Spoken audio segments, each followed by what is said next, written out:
नमस्ते गुरुजी। जय गुरुजी महाराज। जय गुरुजी सत्संगत जी। शुक्राना। गुरुजी महाराज द मल्टीलिंगुअल सेवादार टीम आप सबका स्वागत करती है। आज हमारे बीच में गुरुजी महाराज की ब्लड संगत शिल्पा आंटी उपस्थित हैं। मैं शिल्पा भसीन आंटी से रिक्वेस्ट करूंगा, प्लीज अपने आप को अनम्यूट करें, संगत शेयरिंग करें। Over to you. गुरु परिवार की तरफ से बहुत बहुत स्वागत है आपका।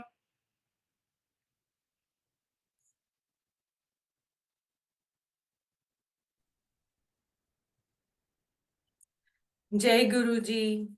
संगत जी, जय गुरु जी महाराज। शुक्राना गुरु जी, आपने ये सेवा बख्शी। एंड मेरी जो जर्नी है गुरु जी के साथ, मैं अपनी जर्नी गुरु जी से आज्ञा लेकर शेयर करती हूँ। और uncle, I am audible? You are audible Shilpa aunty. Okay, thank you uncle. जय गुरु जी। ओम नमः शिवाय, शिव जी सदा सहाय। ओम नमः शिवाय, गुरु जी सदा सहाय। जय गुरु जी।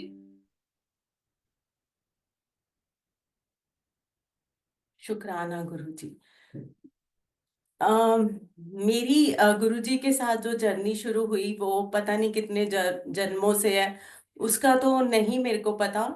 एंड कहते हैं जब गुरुजी का बुलावा आता है तभी हम गुरुजी के पास जाते हैं। वो कोई अ, हमारे आगे कोई दुख आ जाता है जब हम भगवान को ढूंढते हैं। ऐसे ही मेरे साथ चला। मैं 2008 की बात है जब मेरी जिंदगी में बहुत बड़ा कह सकते हैं कि एक यू टर्न आ गया। बड़ी अच्छी लाइफ चल रही थी, पता ही नहीं चला कि कब ये यू टर्न आ गया। मेरे हस्बैंड की 2008 में डेथ हो गई। और जब मेरे बच्चे तब बहुत छोटे थे। एंड जैसे ही होता है कि ये जब होता है कि एक लड़की के लिए या एक लेडी के लिए बहुत मुश्किल होता है कि इस चीज को फेस करना। नो, कि कैसे अब सब कैसे होगा। और बच्चे छोटे थे और ये देख के चल रहा था कि अब क्या, नो। एंड पता नहीं वो कहाँ से एक इतनी स्ट्रेंथ मेरे में आ गई कि मैं उस टाइम जो हो रहा था उसको फेस कर रही थी। पर अंदर ही अंदर कुछ इतना हैवी होता गया, मेरे को पता ही नहीं चला कि मैं अपने बच्चों को देख के, कहते हैं ना कि आपने जब जिंदगी में जब ऐसा दुख आता है तो ऊपर वाला आपको स्ट्रेंथ भी दे देता है उसको फेस करने के लिए। तब उन्होंने ऊपर वाले ने मेरे को खड़ा कर दिया, मेरे सामने मेरे बच्चे थे कि मेरे को लगा कि अब जीना है, इनके लिए जीना है। तो और जब वो मेरे हस्बैंड की बॉडी मेरे सामने पड़ी थी, एंड मैं तब अपने बच्चों को देखकर मैं इतना रोई भी नहीं। एंड वहाँ सब अपना वो कर रहे, और मैं तब अपने वहाँ बैठ के, I still remember, I was just counting my financials कि हमारी सिचुएशन क्या है और मैंने क्या करना है। This thing was going in my mind. तो उसके बाद मैं वापस कुवैत में आती हूँ। तो जब कुवैत में आती हूँ तो वो शुरू हो जाता है, ये करना है वो करना है। बट मेरी सिस्टर यहाँ पे गुरुजी महाराज के सत्संग पे जाती थी। यहाँ सब संगत उनको जानती है, गौरी आंटी, उनके घर सत्संग होता था। तो मेरी सिस्टर ने, जैसे होता है कि उसने देखा कि इतना बड़ा दुख आ गया इसके ऊपर, तो इसको भी सत्संग पे बोलूं कि तू चल। तो उसने मेरे को बोला कि तू भी दीदी वहाँ गुरुजी के सत्संग पे आ, वहाँ बड़ा अच्छा लगता है। मैं I was broken from inside. तो तब मेरे अंदर यही क्वेश्चन चलता था कि इससे बुरा और क्या हो सकता है। दैट थिंग वाज कि अब इतना बुरा हो गया, अब इससे बुरा क्या होगा। फिर उसने मेरे को फोर्स किया कि दीदी तू एक बार तो आ, वहां बड़ा अच्छा लगता है। मैंने कहा इतनी दूर है, मैं नहीं आ सकती। बट वही ना कि मैं कौन हूँ, मैं तो एक वही हूँ, एक वो गुरु का जब बुलावा हो वो तब तो तब हम कुछ नहीं कर सकते। उनकी मेहर, उनका बुलावा। तो जब इसने बोला एक दिन, इतनी बड़ी गुरु जी की पुल थी एल से, कि उन्होंने मेरे को खींचा। मैं बोलूंगी कि उस दलदल से, आई कैन से, उस दुख से गुरुजी ने कैसे मेरे को खींचा, वो यहाँ से स्टार्ट होता है। इसका मैं एक दिन जाती हूँ, मंडे का दिन होता है, वो आंटी के घर सत्संग पे चली जाती हूँ किसी संगत के साथ। जब वहां जाती हूँ, जाकर मैं इतना रोती हूँ कि मैं उसी जगह पे पहुंच जाती हूँ, वही हॉस्पिटल के चक्कर और ये सब। जब भी मैं वहां बैठी हूँ और इतना रोऊं, मैं कई बार जैसे होता है, हम पंजाबी हैं तो मेरे दिमाग में भी आया कि अरे यार, ये आंटी क्या बोलेंगी कि ये मेरे घर आ रही है और रोए जा रही है, पर मैं अपना कंट्रोल ही नहीं कर पा रही थी। एंड इतना ज्यादा कि मेरे को ऐसे लगे कि पता नहीं क्या अंदर से निकल रहा है। उसके बाद सत्संग हुआ, मैं गाड़ी में आई, मेरे को बड़ा अच्छा लगा। आके जब मैं घर आई, तो घर आके मेरी जो डोमेस्टिक हेल्पर थी वो मेरे को पूछती है कि भाभी आपको कैसा लगा आज जाके। मैंने कहा बहुत अच्छा लगा मेरे को जाके ना, वहाँ बड़ी पीस लगी मेरे को। वहाँ जब मंत्र जाप चलता है ना, बहुत अच्छा लगता है। एंड जब मैं वहाँ सत्संग पे जाती थी, मेरा एक ही क्वेश्चन होता था कि वाई मी, यू नो कि मेरे साथ ऐसा क्यों हुआ। That think was in my mind all the time. पर जब मैं फिर उसने दोबारा फिर मंडे आया, तो मेरी डोमेस्टिक हेल्पर मेरे को पूछती है, ये भी गुरुजी की बहुत बड़ी ब्लेसिंग्स थी कि मेरे को जो डोमेस्टिक हेल्पर जो थी, उसका साथ, कि उसने मेरे को पुश करना घर से कि आप चले जाओ। तो मैंने उसको, जब अगला मंडे आने वाला था, तो मेरे को कहती है कल आप जाओगे दोबारा सत्संग पे। मैंने कहा पता नहीं, जाऊंगी तो बहुत लेट हो जाता है वहां पे, तो क्या कहते हैं, मैं नहीं जाऊंगी। वो कहती है आपने क्या करना है बच्चों का, आपने तो जाओ, आपने आके थोड़ा कुछ करते हो, ऑफिस से आप आते हो, तो करती तो मैं ही हूँ सब, आपको अच्छा लग रहा है तो आप चले जाओ। मैंने कहा अच्छा ठीक है, मैं चली गई। उसके बाद ऐसा हुआ कि हर मंडे मैंने घर आना एक रूटीन हो गई कि वहां सत्संग पे जाना है गुरुजी के। जाकर बहुत अच्छा लगता था। और वहां जाने से अब मैं अपनी जर्नी देखूं 2008 के बाद, और अब की जर्नी देखूं कि कैसे कैसे चीजें, गुरुजी ने हर चीज टाइम के साथ ठीक होती गई। शुरू में जब सत्संग में जाना, जब शुरू शुरू में घर का एटमॉस्फेयर इतना अच्छा नहीं था, कि हर वक्त आई वॉज नॉट फीलिंग, कि अंदर से खुश नहीं होती थी। पर जब वहां सत्संग पे जाना, कि घर आना इतनी पॉजिटिविटी से, और घर का धीरे धीरे एटमॉस्फेयर चेंज होना शुरू हो गया। बच्चे बड़े होने शुरू हो गए, बच्चे भी पता ही नहीं चला मेरे को कब गुरुजी के साथ जुड़ गए। और इसके बाद बच्चे बड़े हुए, तो अब उनकी 12th क्लास के बाद, जैसे जहाँ हम रहते हैं, तो उनको बच्चों को फर्दर स्टडीज के लिए बाहर जाना पड़ता है। तो बड़े बेटे का उसको उसकी एक ये थी कि मेरे को इंडिया में नहीं पढ़ना, मेरे को बाहर जाना है।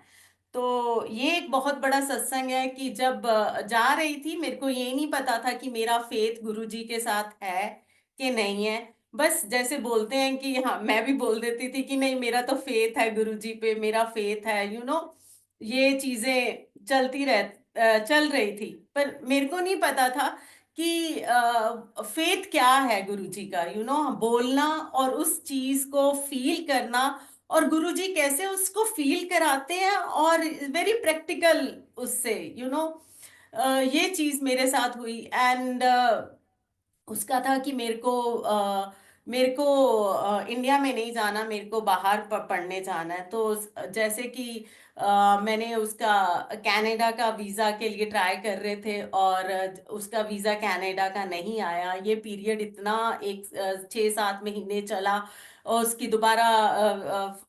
दोबारा उसकी अप्लाई करते थे तो उसका वीज़ा नहीं आता। This happen in 3 times. तो एक बार मैं इतनी अपसेट होगी, मैंने उसको बोला कि अगर तेरा कनाडा का वीजा नहीं आएगा तो क्या तू पढ़ेगा नहीं आगे। देन ही सेड कि नहीं, मेरे को इंडिया में नहीं पढ़ना। तो उस बाद में जैसे होता है ना कि गुरुजी ने कैसे इस चीज ये अभी मेरे को नहीं पता कि क्या इसमें गुरुजी की क्या प्लानिंग है। हम वही मांगते हैं जो हमारे को दिखता है कि गुरुजी हमारे लिए ये अच्छा है। मेरे को लग रहा था कि कनाडा, वो बोल रहा है गुरुजी वो कनाडा चला जाए, ये सब मैं मांग रही थी। और इस दर पे जो मैंने मांगा वो मेरे को मिला। और पर बाद में मैं रियलाइज करती थी जो मांग के आती थी वो मिल जाता था। इस ये जो मैं मांगती हूँ इससे मैं खुश रहती हूँ। वो जो खुशी थी वो टेम्परेरी थी। तो ऐसे ही मैं भी बोल रही थी गुरुजी सत्संग पे जाना कि गुरुजी ये अभी मेरे को तंग कर रहा है, इसने कनाडा जाना है, इसका वीजा आ नहीं रहा, अब मैं क्या करूं। तो इसके बाद ये चीजें इस बीच में 6-7 महीने इसके वेस्ट हो गए। और ये भी बड़ा डिप्रेस हो गया। इसके बाद ये इंडिया गया, इंडिया से बाद वापस आया और ये सब चलता रहा जो आप तो फिर मेरे ब्रदर इन लॉ इंडिया में है, तो ही सेड कि अगर कनाडा का नहीं आता इसका वीजा तो तू न्यूजीलैंड क्यों नहीं अप्लाई कर देती। तो उस बीच में मैंने न्यूजीलैंड अप्लाई कर दिया इसका वीजा। तो एक मन में था कि पता नहीं इसका वीजा आएगा कि नहीं। तो ये चल रहा था। और अब जो कनाडा में है, जब आप पैसे आप वीजा करते हो, जिन्होंने अपने बच्चों का करा होगा उनको पता होता है कि कनाडा में आपको पहले फीस देनी पड़ती है, उसके बाद वीजा आता है। तो पर और इसकी जब भी हमने मेरे ब्रदर इन लॉ की हेल्प से हमने 2 यूनिवर्सिटीज में इसके कर दिए कि फैब में नहीं आ रहा तो चलो दूसरी यूनिवर्सिटी में ट्राई कर लेते हैं, वहां से उसके कनाडा में वो फैब में शुरू हो रहा था, तो वहां पे भी हमने इसकी फी पे कर दी। अब फंड्स जितने लिक्विड कैश था हम मेरे अकाउंट में और कुछ उसकी हेल्प से मैंने दोनों मेरे वहां कनाडा में फंस गए। अब न्यूजीलैंड में जब इसको भेजना था मेरे पास फंड्स नहीं थे क्योंकि वहां से आने के लिए टाइम लगना था। एंड कैसे गुरुजी ने अरेंज किया कि मेरे ब्रदर इन लॉ ने पूरी हेल्प की। एंड नाउ आई फील कि वो जो हेल्प थी दैट गुरुजी की मेहर, गुरुजी ही कराते हैं। एंड अब अगर मैं देखूं तो मेरे को ऐसे लगता है कि कनाडा से न्यूजीलैंड बेटर फॉर माई सन। क्योंकि उसका 1 साल वो मेरे को यही बोलता था कि मेरे सब फ्रेंड्स चले गए और मेरा 1 साल खराब हो गया मम्मा। तो पर जब गुरुजी ने उसके लिए अच्छी प्लानिंग की हुई थी, ये अब मेरे को पता चलता है कि वो न्यूजीलैंड गया और न्यूजीलैंड में 3 इयर्स की इंजीनियरिंग है, उसने सिविल इंजीनियरिंग की है। तो ये एक बहुत बड़ी मेहर है। आज ही is working there in New Zealand, civil engineer है वो। इस बीच में कितनी ऐसे जब उसका वीजा नहीं आ रहा था तो मैं इतना परेशान होती थी। आई was just going for early morning walk and walk जाती थी तो बस एक ही जैसे होता है ना कि यू फील तुम नेचर से बातें करते हो, मैं अपने आप को यही बोलती थी कि गुरुजी ये इसका वीजा नहीं आ रहा अभी, क्या होगा। मतलब तब हमारी इतनी ऐसी थिंकिंग होती है कि बस इसके बाद तो कुछ है ही नहीं है।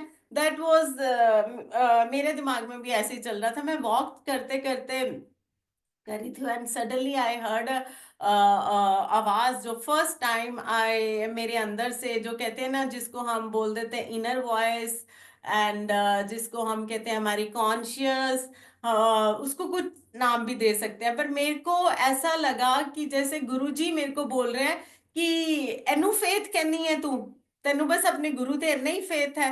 वो चोपड़ा का फेथ देख, चोपड़ा अंकल ही उनके मैंने बड़ी बार सत्संग सुना हुआ था, कहते उन ओ फेथ होता है कि एक बार बोलिया और किदा कर दे है। तो तेरा बस यही फेथ है। देन आई रियलाइज कि जो गुरुजी उस टाइम फर्स्ट टाइम मैंने गुरुजी की अपने अंदर से आवाज सुनी, जिसको कुछ भी कह सकते हैं। मैं आई हैव नो, उसको कैसे वर्ड्स में लाया जाता है मेरे को नहीं पता। और सबको पता है ये क्या आवाज है क्या है। तो इसके बाद हमारे घर सत्संग था। मैं आई जस्ट इसको थोड़ा सा एक्सटेंड करूंगी कि जब बेटा इतना ज्यादा परेशान था and he was not talking to me, and मैं हमारे घर सत्संग था। तो सबने उसको बोला कि वो बहुत डिप्रेस था। जब सत्संग था तो मेरे को कहता है, मम्मा मैं सत्संग में आके बैठूंगा पर मेरे को मत कुछ बोलना कि मैं कुछ शेयर करूं। मैंने कहा अच्छा ठीक है। तो ये उसका वीजा, न्यूजीलैंड वीजा आने की पहले की बात है। तो जब वो सब जब सत्संग हुआ तो सब, मेरी एक फ्रेंड थी उसने उसको बोला कि तू भी शेयर कर सत्संग, निखिल तू भी शेयर कर सत्संग। तो वो जब खड़ा हुआ तो ही सेड कि मेरा जो 7-8 महीने मेरे खराब हो गए हैं, और बट मेरी मम्मा को फेथ है कि मेरा वीजा आ जाएगा, मम्मी बोल रही है वीजा आ जाएगा, पर अब ये गुरुजी पे है। You know that I was just praying Guruji कि गुरुजी एक माँ को एक बेटे के सामने फेल ना होने देना। This was my prayers, you know, कि गुरुजी कहीं माँ ये जो है ये फेल ना हो जाए अपने बेटे के सामने। तो वही है, गुरुजी की ब्लेसिंग्स इतनी रही उस दिन, पता नहीं किस उससे गुरुजी ने मेरी अरदास सुन ली, थोड़े दिन में इसका वीजा आ गया, ये न्यूजीलैंड चला गया। और बड़े अच्छे से, ये नहीं कि उसका वीजा आया और वो चला गया, वहां पे भी गुरुजी ने उसका इतना ध्यान रखा कि as a single mother it was very difficult, you know, to send your son इतनी दूर। एंड बट वही है कि बाद में जब आपके साथ गुरु का हाथ होता है तो ये सब चीजें अपने आप होती जाती हैं। एंड उसको ऐसे फ्रेंड्स मिल गए वहां पे जो कि इतने अच्छे थे, उन्होंने उसको इतने प्यार से वहां रखा। और उसने अच्छा कर रहा था वो। बहुत मेहर रही गुरुजी की। शुक्राना गुरुजी का, हर पल शुक्राना। ये चीजें it was not easy, you know, मेरे लिए तो बहुत मुश्किल था कि पर कैसे गुरुजी ने एक माँ की लाज रखी और उसको जो उसका ड्रीम था वो फुलफिल कराया। सो थैंक यू गुरुजी। अम ऐसे ही जब वो था तो मेरा छोटे वाला बेटा मेरे हम वो था मेरे पास, तो अब तो वो भी छोटे वाला भी न्यूजीलैंड चला गया। तो हम दोनों का दिसंबर में हॉलीडेज थी, तो प्लान था कि हम लोग दोनों बैंकॉक गए। अब जब बैंकॉक हम दोनों गए न्यू ईयर ईव के लिए, तो जाने से पहले यहाँ पे सत्संग था गोरी आंटी के घर। तो जब मैं वहाँ सत्संग पे गई तो जाते वक्त मेरे को उन्होंने बोला इंडिया जा रही है? मैंने कहा नहीं आंटी, न्यू ईयर ईव के लिए मैं बैंकॉक जा रही हूँ। आंटी कहते हैं कि जो भी हुंदा ना गुरु नाल मनांदे है। तो तब इतनी समझ नहीं थी ये काफी तो मैंने कहा आंटी अभी तो मैं जा रही हूँ, चलो अगली बार होगा। आई डोंट नो क्यों उन्होंने बोला। एंड यू नो अब मैं सोचती हूँ कि जो आपका है वो सब गुरु के साथ है। यू नो ये हम सीखते हैं धीरे धीरे, ये चीजें समझ में आती हैं। तो हम हम मैं और मेरा बेटा हम जब बैंकॉक गए, बड़े अच्छे से गए, न्यू ईयर ईव सेलिब्रेट की। एंड अच्छे से वो अच्छा चल रहा था। और जब न्यू ईयर ईव वो न्यू ईयर हुआ, सबको विश किया अपने घर। एंड मैं वो स्ट्रीट से बाहर आ रही थी, देन आई रियलाइज दैट कि मेरे पासपोर्ट ही नहीं है मेरे बैग में, यू नो। अब किसी दूसरी कंट्री में बच्चे के साथ जो क्लास 10th में है और तुम्हारे पासपोर्ट नहीं है, तो अब नाउ अब क्या, you know, that think was कि अब क्या। मैंने कहा मैं सोचूं कि तब तो ऐसे लगा कि बस सामने ब्लैंक, और तुम्हारे को पता ही नहीं है कि अब तुमने क्या करना है, वहां पे कैसे करना है, किसको वो करना है। You know that was a big question mark मेरे सामने। और मैं इतनी घबरा गई कि अब क्या क्या, मैं अभी यहाँ से जा भी पाऊंगी कि नहीं जा पाऊंगी, यू नो। जब तक तुम्हारे को पता ही नहीं होता कि आगे प्रोसीजर क्या है, तो इट्स वेरी डिफिकल्ट। बट तो मैंने अपने ब्रदर इन लॉ को फोन किया अगले दिन। मैंने कहा ऐसे ऐसे मैं यहाँ पे आई हुई हूँ, तो मेरे तो पासपोर्ट गुम गए हैं। तो वो कहता है अच्छा, तो वो सुन के चुप हो गया। उसके बाद जो वहाँ का प्रोसीजर है, इधर से चेक कर उधर से चेक कर, तो उन्होंने बोला पुलिस रिपोर्ट करा दो, कर दो, और आपको डॉक्यूमेंट्स मिलेंगे, ट्रैवल डॉक्यूमेंट्स मिलेंगे, and you can go back to your own country. अब ये एक था कि मेरे को वापस जाऊंगी, मेरा जहाँ मैं रहती हूँ कुवैत में, यहाँ मेरा रेजिडेंस लगा हुआ है, मेरी जॉब है। अब पासपोर्ट के बिना मैं वहाँ कैसे इंडिया में जाकर, पता नहीं कब तक पासपोर्ट बनेंगे, ये सब चीजें जैसे होता है ना, ये चल रही थी।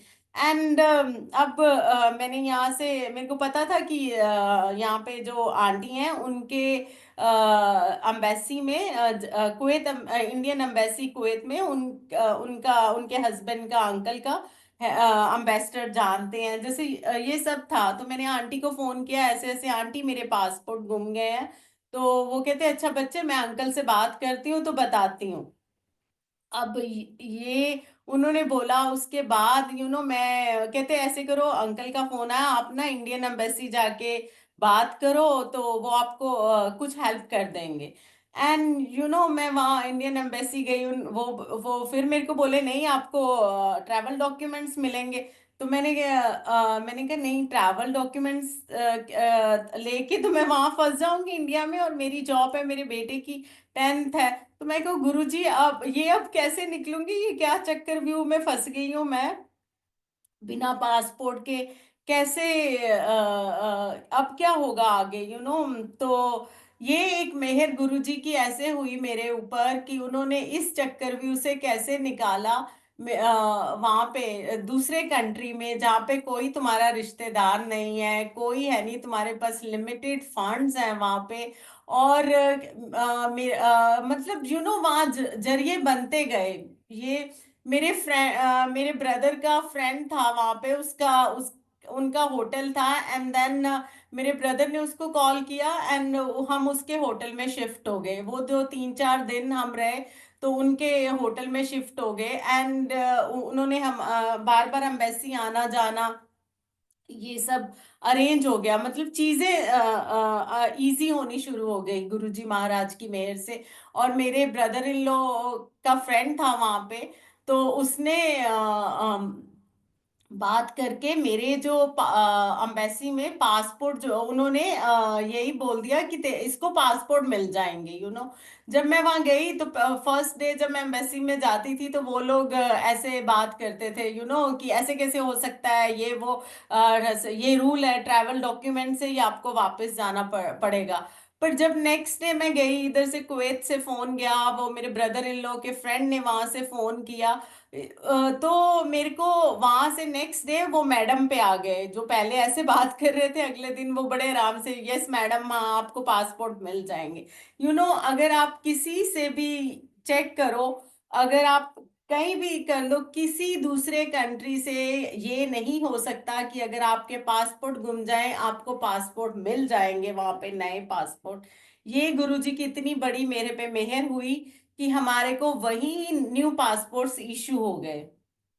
सो ये पासपोर्ट लेके अभी पासपोर्ट मिल गया। अब कुवैत के वीजा का था कि अब कैसे वापस कैसे आए, तो मैं थोड़े देर पासपोर्ट लेके हम इंडिया में चले गए, और उसके बाद आई जस्ट जब घूमे, तो मैंने अपनी ऑर्गेनाइजेशन को, यहाँ अपने बॉस को फोन कर दिया कि ऐसे ऐसे मेरे पासपोर्ट मिल गए हैं, बट आप मेरा अगर रेजिडेंस लगाओगे तो मेरे बेटे का भी साथ में वीजा निकाल देना। यहाँ पे मैंने अपने बेटे को स्पॉन्सर किया हुआ है, पर गुरुजी की इतनी मेहर हुई कि उन्होंने साथ में मेरे बेटे का भी वीजा निकाल दिया, जिससे हम 3-4 दिन के बाद, घूमने के बाद इंडिया गए, और हमारा दोबारा वीजा लग के मैं वापस आ गई यहाँ पे, और जॉब, मैंने अपनी जॉब ज्वाइन कर ली। और जब मैं वहां पे थी, काफी लोगों ने बोला कि अब यहाँ पे ना क्लियरेंस के लिए बहुत टाइम लगता है, इट्स नॉट इजी। वहां से तेरे को पासपोर्ट मिल गए, वीजा रेजिडेंस लग गया, पर ये जो यहाँ का जो क्लियरेंस है ना, पासपोर्ट पे लगने पर तेरी चप्पलें घस जाएंगी। तो मैं वही सोचती थी कि पता नहीं, अब मैंने कहा गुरुजी अब आप देख लेना ये कैसे होगा। एंड जब मैं नेक्स्ट डे अपने मेरे ऑफिस के जो मैसेंजर था उसके साथ वहाँ पासपोर्ट ऑफिस में गई क्लियरेंस लेने के लिए, मेरे को ऐसे लगा जैसे गुरुजी साथ ही हैं। एंड वो मैंने जैसे ही उसको पासपोर्ट अपने दिए कि ऐसे ऐसे गुम गए हैं, this these are are new passports, and हमारे को इन पासपोर्ट पे अपना रेजिडेंस लगाना है। एंड उन्होंने जैसे होता है ना, इमीडिएटली ही वॉज रेडी करने के लिए, एंड उसी टाइम उसने कहा ओके, नो ऑब्जेक्शन। ये गुरुजी का चमत्कार। कहते हैं कि तब मेरे को पता चला इस चीज का प्रैक्टिकली। पता चला कि जब आपके कर्म है, वो दुख है आप पे आना है, प्रॉब्लम्स आनी है, बट वो प्रॉब्लम्स में गुरु आपको कैसे निकालते हैं, वो इतने प्यार से और इतने उससे निकाल लेते हैं कि पता भी नहीं चलता, कि तब घबरा जाते हैं, पर जब गुरु ने हाथ पकड़ा होता है ना, तो वो चीजें इतनी आसानी से निकल जाती हैं कि ये मेरे आप बीती है, मैंने खुद फील किया है कि कैसे गुरु जी हमारा हाथ पकड़ के इस प्रॉब्लम से निकाल देते हैं। तो अब मैं अगर पीछे मुड़ के देखती हूँ तो देखती हूँ कि गुरु जी कितनी आपकी मेहर, कितना आपका, मैं कैसे बयान करूं यही नहीं पता चलता, क्योंकि कई चीजें ऐसी होती हैं कि उनको हम वर्ड्स में लाते हैं तो हम एक्सप्रेस ही नहीं कर पाते। तो गुरु जी की इतनी मेहर, इतना कुछ उन्होंने दिया। शुक्राना गुरुजी। अब जिंदगी चल रही है तो क्या, बहुत अच्छे से चल रही है। अब मेरे जब बड़ा बेटा सेटल हो गया तो अब छोटे बेटे की वो उसकी अब ग्रेजुएशन, 12th के बाद कोविड आ गया, एंड आई वाज थिंकिंग कि मैं सोच रही थी कि मैं उसको भी बाहर भेज दूं। बट तब तक जब उसने 12th की, तब तक वो इंडिया में उसने 12th के बाद 11th 12th उसने इंडिया में की। तो प्लान था कि उसको भी अपने बड़े भाई के पास चला जाएगा, ये मेरी प्लानिंग थी, बट गुरुजी की कुछ और प्लानिंग थी। कि वो इंडिया में, कोविड में वो इंडिया में रहा और मैं कुवैत में थी। तो बड़ा वाला बेटा न्यूजीलैंड में, मतलब हम तीनों अलग अलग। तो इसमें ये हुआ कि वो जा ही नहीं पाया ना, हम सब यूनिवर्सिटीज ये सब बंद हो गई। तो उसने जो भी किया वो सब ऑनलाइन इंडिया में ही किया। उसकी ग्रेजुएशन बॉम्बे से हुई। फिर कहने का मतलब है कि अगर वो उस टाइम चला जाता न्यूजीलैंड, छोटे वाला, तो वो वहां जाके ये सब फीस जाती, वो नहीं, हम फीस पे कर देते, और वो जो करता वो सब ऑनलाइन ही करता। मतलब गुरुजी ने कैसे प्लानिंग की, उसकी ग्रेजुएशन उन्होंने उसकी इंडिया से कराई, तो मास्टर्स करने के लिए वो अब न्यूजीलैंड गया, ये सब मतलब इतनी कैसे गुरुजी की प्लानिंग है, मेरे को तो ऐसे लगता है कि जिंदगी, जो हमारी प्लानिंग्स है वो हमारी छोटी प्लानिंग होती है, हम बस यहाँ तक ही देखते हैं। पर हमारे जो गुरुजी हैं वो हर तरफ से हमारे हमारे लिए क्या अच्छा है वो करते हैं। तो मैं भी बोल देती हूँ कि हमने सरेंडर किया है, पर ये सरेंडर करना बहुत मुश्किल है, ये जब हमारे साथ सिचुएशंस आती हैं, गुरुजी हमारे ऊपर मेहर करते हैं, तब रियलाइज होता है कि गुरुजी की प्लानिंग, हमारी हमारी प्लानिंग तो बहुत छोटी है, उनकी प्लानिंग बहुत वो है, जैसे एक समंदर है ना, वैसे वाली उनकी है, और हमारे को हर तरफ से वो ब्लेसिंग्स देते हैं। अब एक और सत्संग है, मैं शेयर करूंगी। आई वाज जस्ट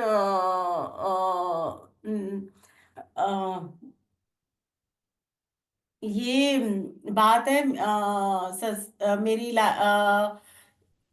मेरा बड़ा वाला बेटा वो कहते हैं ना, लाइफ अच्छी चल रही होती है, हम यही प्लानिंग करते हैं, ऐसे करना है वैसे करना है। तो ऐसे ही लोहड़ी का फंक्शन था। तो लोहड़ी का फंक्शन करने के बाद मैं सुबह ऑफिस जा रही थी, ड्राइव कर रही थी, तो मेरे बड़े बेटे का फोन आता है, कहता है मम्मा आप क्या कर रहे हो। मैंने कहा कुछ नहीं, ऑफिस जा रही हूँ। बच्चे कहता है मम्मा आपको कुछ बताना है। मैंने कहा क्या हो गया। तो मेरे को वही लगता है कि जब भी कोई ऐसे बोलता है मैं थोड़ी सी डर जाती हूँ, कि मैंने कहा अब तूने क्या कर दिया है। तो कहता है कुछ नहीं मम्मा, मैं ना फुटबॉल खेल रहा था और मेरा ACL टेयर हो गया है। यू नो तो ये जब मेरे को बोलता, मैंने कहा अरे निखिल तू क्या एक और मुसीबत डाल दी मेरे ऊपर। कहता आप ऐसे घबरा जाते हो, इट्स ओके, डॉक्टर ने मेरे को बोला है कि इसका ना वो होगा, सर्जरी होगी। मैंने कहा अब तू वहां अकेला कैसे सर्जरी कराएगा। तो तब तक अभी यहाँ से कोई फ्लाइट्स नहीं ओपन हुई थी, एंड वीजास ये सब बंद ही थे, ये कोविड के बाद की बात है। तब काफी देर तक जैसे फ्लाइट्स ये सब बंद थी। तो मैं यही बोलूं, मैंने कहा अब ये कराएगा गुरुजी, कैसे करेगा अकेला वहां पे। ये मेरी एक माँ की वो थी, बट गुरुजी ने कैसे, I was very this thing, अंदर से मेरे को बहुत टेंशन थी इस चीज की। तो मैं जब भी बैठना, मैंने कहना गुरुजी अब ये क्या होएगा, ये सर्जरी, और पता नहीं क्यों मेरे अंदर डर है डॉक्टर्स का, सर्जरी का, इन सब चीजों से मैं ना बहुत डर लगता है मेरे को। तो जब इसकी सर्जरी वो इसने मेरे को बोला, मैं अंदर से बस प्रे कर रही थी, जैसे मैंने सीखा कि हम गुरुजी जो मेरी प्रेयर्स थी, मैं कि गुरुजी इसकी सर्जरी ना हो, गुरुजी इसकी सर्जरी ना हो, मैं यही प्रे कर रही थी। तो एक दिन मेरी एक फ्रेंड है, उसका मेरे को फोन आता है कि साक्षी तेरे को कोई प्रॉब्लम है। मैंने कहा नहीं मेरे को तो कोई प्रॉब्लम नहीं। कहती नहीं कुछ प्रॉब्लम मेरे को लग रही है। तो मैंने कहा नहीं कुछ नहीं, सब ठीक चल रहा है, क्योंकि मैंने किसी को बताया नहीं था। तो उस बाद में मैंने, वो कहती मैं ना वो शिव वो बुद्धिज्म को मानती है, तो कहती मैं जा रही हूँ। मैं ऐसे तू पता नहीं बार बार मेरे दिमाग में आ रही है। तो अब ये यहाँ पे गुरुजी हमारे को कैसे करेक्ट कराते हैं, हमारी प्रेयर्स कैसे करेक्ट कराते हैं, वो भी गुरुजी ही कराते हैं। हम कुछ मांग नहीं सकते, हम वही मांगते हैं जो हमारे को दिखता है। पर उनकी जब वो हमारे को कैसे करेक्ट कराते हैं, ये यहाँ पे मैंने सीखा, ये प्रैक्टिकली गुरुजी ने कैसे समझाया। तो जब उसका फिर मैंने उसको मैसेज किया कि ऐसे ऐसे निखिल की एसीएल टेयर हो गया, बस यही स्ट्रेस है और तो कुछ नहीं है। वो वहां पे सर्जरी कराएगा, डॉक्टर ने उसको सर्जरी बोल दी है, तो पता नहीं कैसे करेगा। तो मैंने कहा, मैंने आगे से उसको बोला कि आई एम जस्ट प्रेइंग गुरुजी। तो कहती गुरुजी को प्रे करना। तो इतना मानती है गुरुजी को। मैंने कहा हाँ मैं तो प्रे कर रही हूँ, मैं तो गुरुजी को प्रे कर रही हूँ कि इसकी सर्जरी ना हो। ये मैंने उसको बोला, एंड देन शी सेड कि ये क्यों बोल रही है कि गुरुजी इसकी सर्जरी ना हो। तो वो अपनी वो कर जो हो रहा है, बोल गुरुजी उसको स्ट्रेंथ दे, उसको मेडिकल उसकी मेडिकल फैसिलिटीज अच्छी दें और डॉक्टर्स अच्छे दें, ऐसे प्रे कर। तो and you will not believe, next day my prayer was change. मैंने कहा गुरुजी मैं वहां जा नहीं सकती, मैं कुछ नहीं कर सकती। आप ही हो, यू आर हिज मदर, आप ही उसकी माँ हो, आप ही उसके फादर हो, सब कुछ आप हो। वो इतनी दूर है। अब मेरे को नहीं पता आपने क्या करना है, ये आपके हाथ में है गुरुजी। मैं मतलब एक, मैं सिर्फ एक माँ, एक जरिया हूँ बच्चों की, जो करने वाले हो वो आप हो। एंड उसके बाद मैं प्रेयर करती थी, एंड जिस दिन उसकी सर्जरी थी आई वाज, मैं अंदर से इतनी घबराई हुई थी कि इतनी घबराई थी कि मेरे को ये नहीं पता था कि अंदर से बहुत डरी हुई थी मैं। मेरे को इस चीज का डर था कि पता नहीं डॉक्टर्स उसको एनेस्थीसिया सही दें, वो अकेला वहां पे। तो जब भी कुछ ऐसा होता है, मैं ये एक मैंने चीज सीखी है संगत से ही, कि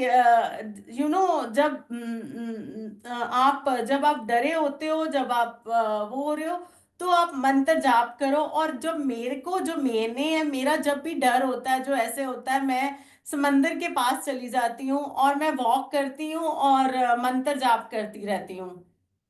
अभी भी जब भी कोई प्रॉब्लम आती है, दैट्स माय मेन थिंग, कि मैं वहीं चली जाती हूँ एंड जस्ट उसको सी को देखती रहती हूँ और मंत्र जाप करती रहती हूँ। और नेचर के साथ I just talk with nature. तो उस दिन भी ऐसे ही उसकी उधर से सर्जरी चल रही थी, वो चला गया। मैंने उसको बोला जब तू सर्जरी के लिए जाएगा तो just send me a message. उसने मेरे को मैसेज कर दिया, mama I am going with my friend. तो मैंने कहा अच्छा ठीक है। तो वो चला गया। आई वाज जस्ट, मैं वहाँ वॉक कर रही थी एंड बैठी ये मंत्र जाप करती रही। तो एक बार मैंने उसके फ्रेंड को वहां बैठे मैसेज किया। मैंने कहा हनी हाउस निखिल? कहता है आंटी निखिल ऑपरेशन, उसमें ऑपरेशन थिएटर में है, and you not to worry and I will take care, you know that his message I will take care. I felt this is from गुरु जी, यू नो ही सेड कि I will take care. And वहां मैं बैठे बैठे मंत्र जाप कर रही थी और देखे जा रही थी जब तक उसकी सर्जरी हो रही थी। पता अंदर से डर था। एंड जब मैं वापस अपनी गाड़ी में बैठी तो मैं जैसे ही गाड़ी में बैठी मेरे को ऐसे लगा जैसे गुरुजी बोल रहे हैं कि 7 बजे हो जानी है तेरी ओदे नाल गल। 7 बजे, यू नो मैं अपने घर अपनी गाड़ी पार्क करी नीचे, वहां से जब मैं बीच से वापस आई वॉक करके, and exactly time was 7, and अब मेरे को ये था कि मैं फोन करूं कि वो सो रहा है, मतलब मेरी में हिम्मत नहीं हो रही थी मेरे को उसको फोन करने की। एंड जब मैंने देखा, फोन देखा तो उसका वो उसको मैंने ऑनलाइन देखा अपने बेटे को। एंड जैसे ही मैंने उसका व्हाट्सअप ऑनलाइन देखा मैंने उसको कॉल किया। मैंने कहा निखिल? कहता हाँ मम्मा। यू नो जब उसने बोला हाँ मम्मा, मेरे को ऐसे लगा कि बस मेहर गुरुजी की। It was so this thing, जैसे ही उसने हाँ बोला हाँ मम्मा, मेरा अगला क्वेश्चन था कि निखिल तेरी सर्जरी ठीक होगी? कहता हाँ मम्मा ठीक हो गया, सब ठीक हो गया, आप क्यों इतने इतने स्ट्रेस में हो? मैंने कहा बस। तो मैंने कहा निखिल एक बार वीडियो ऑन कर दिया, I just want to see you. तो उसने अपनी उसको मैंने देखा एंड देन ही सेड कि मम्मा क्या आप इतना ज्यादा, इट्स ये छोटी सी चीज है। बच्चे ने तो छोटी बोला क्योंकि वो गुरुजी की मेहर उस पे थी, उन्होंने उसका उसका हाथ पकड़ा हुआ था, पर एक माँ के लिए you know it's very difficult. तो वही मैं डिफिकल्ट बोल रही हूँ, पर गुरुजी कैसे संभालते हैं वो उनके उनके अपने ही वो हैं, मतलब हम्म, उनको मैं वर्ड्स में भी नहीं ला सकती। एंड जब मैं ऊपर अपने घर आती हूँ, आकर अपने दरबार में गुरुजी के दरबार में, अपने घर जो मेरा मंदिर है उसमें जाकर मैं गुरुजी को शुक्राना करती हूँ कि गुरुजी उसकी सर्जरी ठीक ठाक हो गई, शुक्र है आपका, शुक्राना जैसे मैंने सीखा। और बस शुक्राना किया। एंड अगले दिन फिर मैं सुबह उठ ऑफिस जाने से पहले जैसे अपनी डेली रूटीन की, सुबह बैठना गुरुजी के पास बैठना, और अपने गुरुजी को चाय प्रसाद लगाना। और उसके बाद जब मैं उनके बर्तन धो रही थी and I was just feeling कि मेरे को ऐसे आ रहा है कि जैसे वो समंदर की वेव्स हैं वो वापस बुला रही हैं मेरे को। आई वाज जस्ट फीलिंग कि ऐसे जैसे होता है ना कि इतनी पुल थी कि वो वेव्स मेरे को दोबारा बुला रही हैं वहां पे उसी जगह पे। एंड मैंने वो गुरुजी के बर्तन धोए एंड देन मैं दोबारा चली, गाड़ी उठाई और मैं वही समंदर के पास चली गई। एंड समंदर के पास जाके वेव्स को देख के मैं ऐसे अपने मन में शुक्राना कर रही हूँ गुरुजी का कि गुरुजी उसकी सर्जरी ठीक हो गई। ये जैसे हम बोलते हैं यू नो द शुक्राना गुरुजी, ऐसे बोलती हूँ और करती हूँ और चलते जा रही हूँ अकेले। तो और इस बीच में मेरे को एक ऐसे फील होता है कि जैसे कोई मेरे को बोल रहा है कि ये ना ये बर्ड्स, ये वहां से बर्ड बैठे होते हैं बड़े से, तो मेरे को ऐसे लगता है कि ये बर्ड्स उड़ जाएंगे, ऐसे मेरे को लगा। आवाज आई कि ये बर्ड्स उड़ जाएंगे, और मैं जैसे ही अभी उनके पास भी नहीं पहुंचती वो सारे बर्ड्स उड़ जाते हैं। तो मैं अपने मन में सोचती हूँ कि ये कहीं आवाज थी जहाँ मेरा मन का वो कुछ ऐसा है कि ये सब बर्ड्स आए, ये उड़ गए। तो मतलब जैसे होता है ना कि जस्ट मैं अपने आप को हमारा दिमाग छोटा है, हम इतने ये जो गुरु की मेहर है वो नहीं समझ पाते, तो हम हर चीज को उसी से ही देखते हैं। अ, तो ऐसे उसके बाद मैंने वो बर्ड्स दोबारा बैठे होते हैं, मैं उनके पास जाती हूँ। पहले ये सोचती हूँ कि कहीं मैं उनके पास गई हूँ इसलिए तो नहीं वो उड़ गए। उसके बाद मैं वहीं वापस जाती हूँ। मतलब गुरुजी कैसे प्रैक्टिकली चीजें हमारे को सिखाते हैं कि बंदे तू कुछ भी नहीं है, तेरी जो सोच है ना वो बहुत छोटी है। एंड वो बर्ड्स बैठे होते हैं और मैं उनके पास जाके ऐसे जाती हूँ, वो बैठे ही रहते हैं, वो उठते ही नहीं है।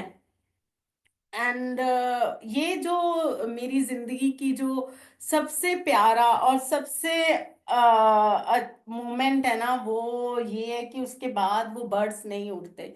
मैं आगे थोड़ा और वॉक करती हूँ और वॉक करते जाती हूँ एंड देन मेरे को आता है कि गुरुजी बैठे हैं बेंच पे। एंड यू नो दिस, मैं ऐसे आती है एंड जैसे ही मैं आगे जाती हूँ गुरुजी वहां बेंच पे बैठे होते हैं। एंड वो ऐसी मोमेंट्स की, वो वहां पे ना तो कोई वर्ड, ना कोई वर्ड्स की एक्सचेंज, ना कोई कुछ, मीन्स इतना डिवाइन वो गुरुजी वहां बैठे होते हैं। और मैं वहां पास जाके बस पास भी नहीं जा पाती क्योंकि इतनी वो कहते हैं ना इतनी ज्यादा वाइब्रेशन और मेरी बॉडी। एंड मैं बस दूर से ऐसे माथा टेकती हूँ, माथा टेक के मैं आगे चली जाती हूँ। वो बेंच पे बैठे होते हैं और उसके बाद मैं मन में सोचती हूँ कि मैं मुड़ के देखूं, ये गुरुजी बैठे हैं, जैसे आता है ना कि मुड़ के दोबारा देखूं। And you know that feeling was like ऐसे कि मेरे को किसी ने पीछे से हाथ रख दिया है और पूरी बैक पे मेरे ऐसे पिन वो है कि मैं पीछे मुड़ ही नहीं पा रही। मेरी वही बॉडी है, वही सब है, मतलब अब मैं टर्न ही नहीं ले पा रही पीछे, इतना ज्यादा किसी ने ऐसे पीछे हाथ रख दिया हो। एंड उसके बाद मैं जब वापस आती हूँ वहां से, आगे से टर्न लेके आती हूँ, तो वो वहां नहीं होते। एंड उसके बाद मैं तो आगे देखती हूँ वो चल रहे होते हैं। मैं उनके पीछे चल रही हूँ पर मेरा और गुरुजी का डिस्टेंस इतना हो जाता है कि मैं जा ही नहीं पाती उनके पास, वो इतने चल रहे होते हैं। And you know I was just thinking कि गुरुजी अभी बस बहुत जी लिया मैंने, अब मेरे को अपने साथ ही ले जाओ, बस ये मैं बोल रही होती हूँ। बस रोती जा रही हूँ। मतलब ये जो फीलिंग है ना, ये वो जो होता है कि वो पता नहीं ऐसे टेयर्स अंदर से आते हैं कि सब कुछ जो हमारा दिमाग, जो हमारी स्ट्रेस, जो हमारा सब कुछ इमीडिएटली वो ऐसा लगता है कि जब तुम उनको साक्षात देख लेते हो तो वो फीलिंग जो थी ना कि इतनी डिवाइन, आप डिवाइन में वर्ड यूज कर रही हूँ पर वो कुछ और ही है। तो उसके पास जब मैं वहां जाती हूँ उनके पास, ऐसे पास जाने की कोशिश करती हूँ रोते रोते, पर वो ऐसे एकदम पीछे मुड़ के देखते हैं और मेरे को ऐसे फिंगर से बोलते हैं कि फिंगर ऐसे करते हैं, बोलते नहीं, दैट वाज ओनली द इशारा।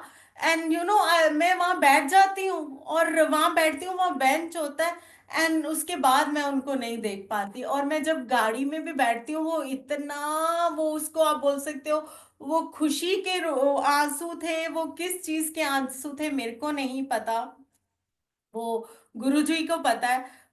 और वो इतना, मतलब वो कितने दिन लगा इस चीज को मेरे को ऑब्जर्व अपने अंदर उसको करने के लिए कि ये कैसे, मतलब ऐसे हुआ कि गुरुजी ने, जैसे वो होता है ना कि मेरे को ऐसे बोला कि तू कुछ भी नहीं है, जो तू एक माँ है इन बच्चों की, बस तेरा नाम ही है, बस तेरा एक रिलेशन है इनके साथ। वो सब वो ही ध्यान रखते हैं, यू नो, वो मेरा, मेरे बच्चों का, मेरे भाई बहन का, हमारे जो हमारे वो ऐसे ऐसे, तो हमारी जिंदगी में ऐसे ऐसे लोग खड़े कर देते हैं कि मैं तो बोलूंगी लोग नहीं बोल सकती, वो खुद ही उनमें आ जाते हैं हमारी, जिनका पहले तुम्हारे लिए वो बिहेवियर डिफरेंट होता है एंड सडनली यू नो गुरुजी की मेहर हो जाती है कि वो तुम्हारे साथ चेंज हो जाते हैं, उनका टूवर्ड्स टू यू, उनका बिहेवियर चेंज हो जाता है। ये गुरुजी की इतनी मेहर होती है। तो मतलब he has his own this thing, you know. कई बार बस यही मेरे को लगता है कि हमारे से जितना हो सके हम मंत्र जाप करें और गुरु जी के सत्संग पे जाएं। एक now I just realise this कि यू नो हर चीज वेस्ट जा सकती है हमारी, हमारा किसी के साथ हमारा हम सोचते हैं ना ये वेस्ट, पर जो हमारा सत्संग में जाना और गुरु जी के पास बैठना, वो नहीं वेस्ट हो सकता। वो तो इतना मतलब मेहर है आपको, आपका पता ही नहीं चलता हमारे को, हमारी कौन कौन सी चीजें कैसे कैसे गुरु जी हमारे को निकाल लेते हैं। वो उन्हीं की कृपा है, वो उनकी मेहर है, यू नो। और ये मेहर सब पे, इट्स नॉट मेरे पे है, सब पे ही ये मेहर है। पर ये है कि हाँ, रियलाइज करना वो भी वो कराते हैं। जैसे आई फील दैट कि ये इतना बड़ा ज्ञान है, ये इतने बड़े गुरुजी हैं, इतना वो पूरी दुनिया को चलाने वाले हैं, हम तो उनको समझ ही नहीं सकते। ये छोटी छोटी चीजें हैं जो मेरे को मैं वो करती हूँ, पर ये उनके लिए सब कुछ वो दे सकते हैं, वो सब कुछ कर सकते हैं। बस यही है कि हम उनके साथ कितना बैठते हैं, हमारा उनके साथ क्या कनेक्शन है, हम गुरु को क्या समझते हैं, you know. That's the thing. वही है कि उनका प्यार हम सब पे बरस रहा है, और हम अपने आप हम उनके पास बैठकर उनके पास कैसे उस प्यार को ले सकते हैं, बस यही सीखना है। सो शुक्राना गुरु जी, थैंक यू संगत जी, ये सत्संग बख्शने के लिए। और मैं अपना जो एक्सपीरियंस है अपना आप सबके साथ शेयर कर सकी। और जय गुरु जी, थैंक यू गुरु जी। और एक बात बोलूंगी कि जब हम ये है कि मैं भी जब सत्संग पे जाती थी, और कितने कितने क्वेश्चंस मेरे अंदर होते थे और वो आंसर मिल जाते थे। तो यही है कि गुरुजी ये भी गुरुजी ही कराते हैं कि हमने कब सत्संग करना है, कब हमने वो करना है, ये सब उनकी प्लानिंग है, यू नो, हमारा कुछ भी नहीं है। सो thank you Guruji, thank you uncle for giving me this chance कि मैं अपना एक्सपीरियंस गुरुजी के साथ जो है वो शेयर कर पाई। सो शुक्राना गुरुजी, शुक्राना गुरुजी, जय गुरुजी, थैंक यू। शुक्राना गुरु जी महाराज का अनंतम अनंतम। हमारे साथ चौहान आंटी जी कौन जुड़ी आंटी हुई जी? हैं। मैं चौहान आंटी से रिक्वेस्ट करूंगा, प्लीज अपने आप को अनम्यूट करें। Over to you Chauhan aunty. जय गुरु जी सुरेश वासन अंकल, जय गुरु जी शिल्पा भसीन आंटी, जय गुरु जी संगत जी, और शुक्राना गुरु जी महाराज आपका लख लख शुक्राना कि आपने मेरे को ये ब्लेसिंग्स दिए आज, इतनी बड़ी ब्लेसिंग्स। आपका शुक्राना करना, ये इससे बड़ी ब्लेसिंग्स कोई नहीं हो सकती है। सो इतना डिवाइन सत्संग था आपका।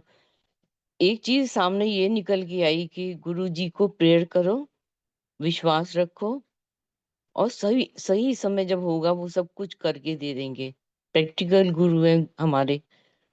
प्रैक्टिकल कर करके हमारा विश्वास जुड़ना शुरू होता है गुरु जी महाराज से। सारी संगत के लिए यही रास्ता है कि जो हम महसूस करने लग जाते हैं गुरु जी कुछ भी कर सकते हैं, सब कुछ जानते हैं, वो हमें दुखी नहीं देख सकते हैं। प्लानिंग शुरू हो जाती है उनकी, जैसे आपने बोला पासपोर्ट गुम हो गए, तो कैसे कैसे वो अपने आपके ब्रदर के फ्रेंड के थ्रू कैसे काम करवा देते हैं। गुरुजी का यही प्लान है संगत जी, कैसे करवाना है, कैसे हमारी दुख दूर करने हैं, कैसे वरी दूर करनी है, ये गुरुजी महाराज के हाथ में है। किसी ग्रुप में इतनी शक्ति नहीं है इस धरती के जो हमारे काज को इतने आसानी से सवार दे। हम तो सिर्फ उनसे जुड़े रहें, उनको प्यार करते रहें, उनको ये समझ लें कि वही सब कुछ है हमारे लिए, माता पिता गुरु ईश्वर रब, सब कुछ गुरु जी है हमारे लिए। इतने ही भाव हमारे में जब जुड़ना शुरू हो जाता है तो गुरु जी महाराज तो हमें कहाँ से कहाँ पहुंचा देते हैं। वो तो कुछ चाहते ही नहीं हमारे से, सिर्फ हमें ये चाहते हैं कि हम उन पे विश्वास रखें, गुरु जी महाराज के ऊपर। जो हमारे जीवन में हो रहा है उनके हुक्म से हो रहा है, जो भी होगा उनकी मर्जी से होगा, उनकी प्लानिंग के अकॉर्डिंग होगा। गुरु जी कहते सी ना ਕੋਈ ਵੀ ਚੀਜ਼ ਬਾਈ ਚਾਂਸ ਨਹੀਂ ਹੁੰਦੀ ਜਦੋਂ ਤੁਸੀਂ ਮੇਰੀ ਸ਼ਰਨ ਚ ਆ ਜਾਂਦੇ ਹੋ। ਆਈ ਪਲਾਨ एवरीथिंग फॉर यू, मेरी चॉइस ਹੁੰਦੀ है। सो शुक्राना गुरु जी महाराज आपका, लख लख शुक्राना है। इतनी डिवाइन सत्संग सुने, प्रैक्टिकल सत्संग ये संगत जी हमारे लिए और विश्वास बनना शुरू हो जाता है कि गुरु जी महाराज से कुछ भी नहीं छुपा, कोई परेशानी नहीं हमारी छुपी है गुरु जी महाराज से। और वो तो हमेशा तैयार खड़े होते हैं, हमें तो उनके लायक बनना है, उनसे जुड़ के, उनसे प्यार करके, विश्वास रख के। वो आत्मा, जैसे आंटी ने बोला, आवाज तो बहुत बार आती है गुरु जी की। इसी आवाज को सुन सुन के हमें लगता है गुरु जी आसपास है हमारे। सो वो हर पल हमारे साथ हैं। शुक्राना गुरु जी महाराज आपका। Thank you Shilpa Bhasin aunty, आपका भी बहुत डिवाइन सत्संग, बहुत प्रैक्टिकल। माँ की ममता है ना जो, उसका बहुत बड़ा एग्जाम्पल है ये। हर एक धरती की हर एक माँ अपने बच्चों के लिए कितनी वरीड रहती है, चिंता कैसे होगा। हम तो ह्यूमन बीइंग है, एनिमल्स बर्ड्स कुछ भी देख लो, मदर जैसी कोई चीज नहीं है धरती पे। सो लख लख शुक्राना गुरु जी महाराज, हमें भी ऐसे अपने चरणों में जोड़े रखना कि हम सोचे हम एक रब के चरणों में बैठे हुए हैं, हमें कोई चिंता करने की जरूरत नहीं है। आपने हमारा हाथ थामा हुआ है प्रभु, डोरी हाथ तुम्हारे। So thank you Suresh Vasan uncle. शुक्राना गुरु जी महाराज आपका। जय गुरु जी संगत जी। ओवर टू जय Suresh Vasan uncle. Thank you so much Shilpa Bhasin aunty, आपका भी बहुत अच्छा सत्संग था आपका। हर एक संगत का डिफरेंट कनेक्शन है, डिफरेंट सत्संग शेयरिंग है, सब डिवाइन है। बस कुछ कुछ कुछ सीखने को मिलता है हर सत्संग शेयरिंग से। हमें हमें सुनना जरूर चाहिए। मैं तो ये जरूर बोलूंगी, सब सत्संग सुने। किस किस के साथ कनेक्ट हो जाएगा वो सत्संग, ये तो मैं रियलाइज बाद में होना शुरू हो जाता है। सो शुक्राना गुरु जी महाराज, आपने सिस्टम शुरू किया, सत्संग शेयरिंग करो, सत्संग सुनो, इसी में हमारा कल्याण है। सो जय गुरु जी महाराज। जय गुरु जय सुरेश गुरु। Vasan uncle, over to you. जय गुरु जी महाराज। बहुत ही डिवाइन ब्लिसफुल संगत शेयरिंग शिल्पा आंटी आपने की है। मैसेजेस बहुत ही मिले हैं। जो गुरु गुरु महाराज की कृपा हम सब पर गुरु बने जी की रहे। जो कृपा, जो मेहर, वही मैं वर्ड्स में लेके आई हूँ। सो ये सिर्फ मेहर बच्चों पे गुरु जी ने साथ कर दी कि उनको अपने साथ जोड़ लिया। मेरे को तो अभी लगता है मैं बहुत देर बाद जुड़ी हूँ, पर गुरु जी की मेहर बच्चों पे होगी कि उनको अपने साथ इतनी जल्दी जोड़ लिया। सो ये सबसे बड़ी शुक्राना है गुरु जी का। जय बहुत गुरु जी, थैंक यू बहुत अंकल फॉर। बहुत बहुत कृपा गुरु जी महाराज की। अब हम सब गुरु जी महाराज से आज्ञा लेंगे।